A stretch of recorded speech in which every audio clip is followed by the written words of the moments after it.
Hello दोस्तों, प्रतिमा GS academy पे आप सभी का स्वागत है।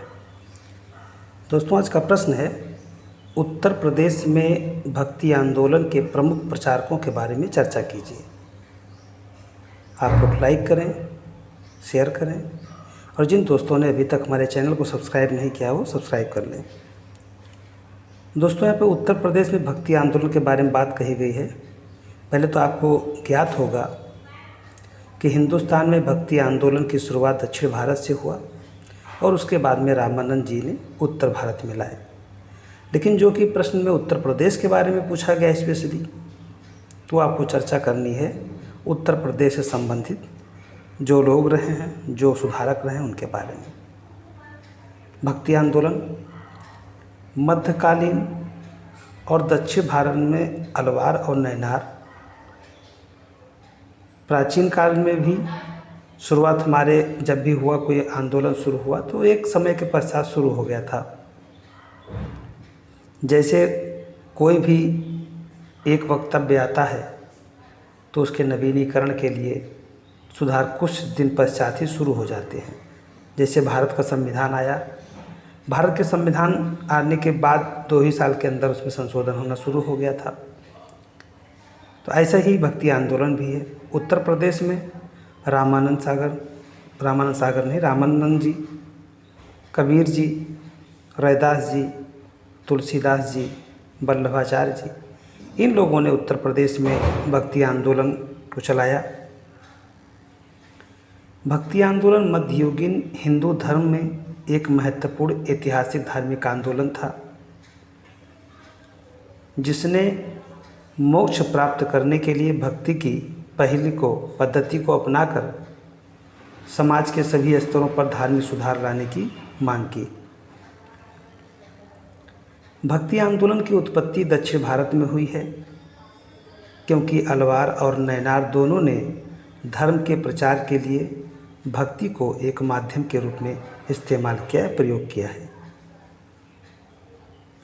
रामानंद भक्ति को दक्षिण से उत्तर भारत में ले आए।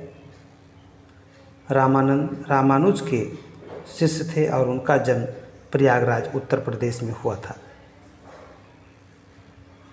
उन्होंने एकेश्वरवाद पर बल दिया। उन्होंने विष्णु की जगह राम की पूजा प्रारंभ की।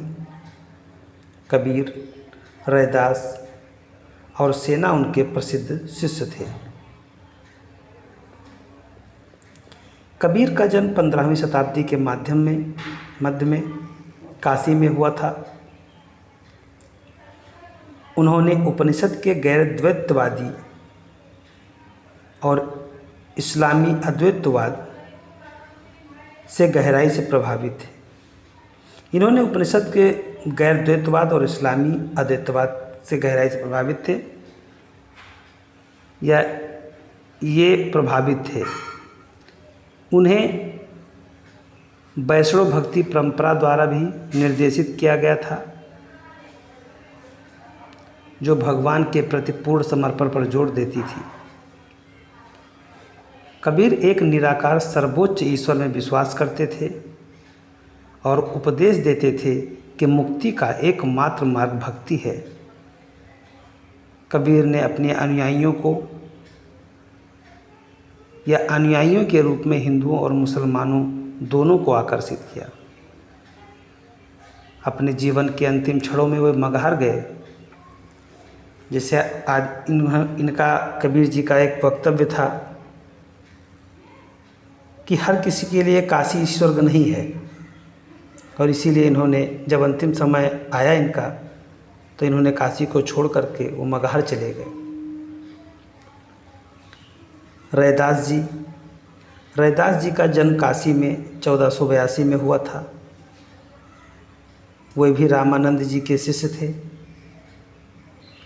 उन्होंने सांसारिक आडंबर, कर्मकांड, जाति व्यवस्था, मानववाद आदि का विरोध किया। वे बिना किसी गुण के एक ईश्वर के सिद्धांत में विश्वास करते थे, जो निर्गुण ब्रह्म है। तुलसीदास जी का जन्म 1523 ईस्वी में बांदा जिला की राजापुर गांव में हुआ था। वे सगुण भक्ति के प्रमुख संत थे।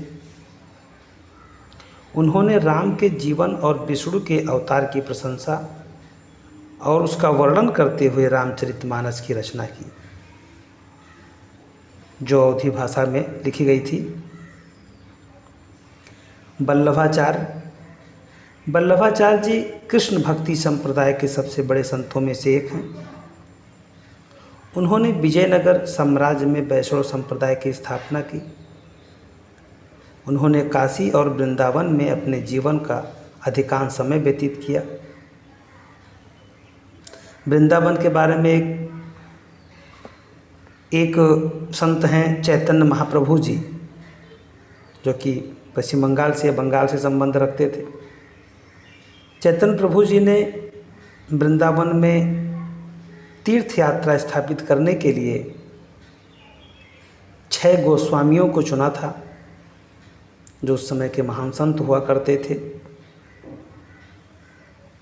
उन्होंने जाकर के वृंदावन में तीर्थ स्थल बनाने का कार्य संपन्न किया और उसी के चलते चैतन्य प्रभु जी गोसाई संघ की स्थापना भी किए थे। तो वृंदावन की एक स्थिति ये भी है। सूरदास जी का जन्म 1478 ईस्वी में उत्तर प्रदेश के रनकटा गांव में हुआ था। वे वल्लभाचार्य के शिष्य थे। इन्होंने कृष्ण पूजा पर बल दिया और ब्रज भाषा में सूरसागर, सुरसावली और साहित्य लहरी की रचना की। धन्यवाद। जय हिंद, जय भारत।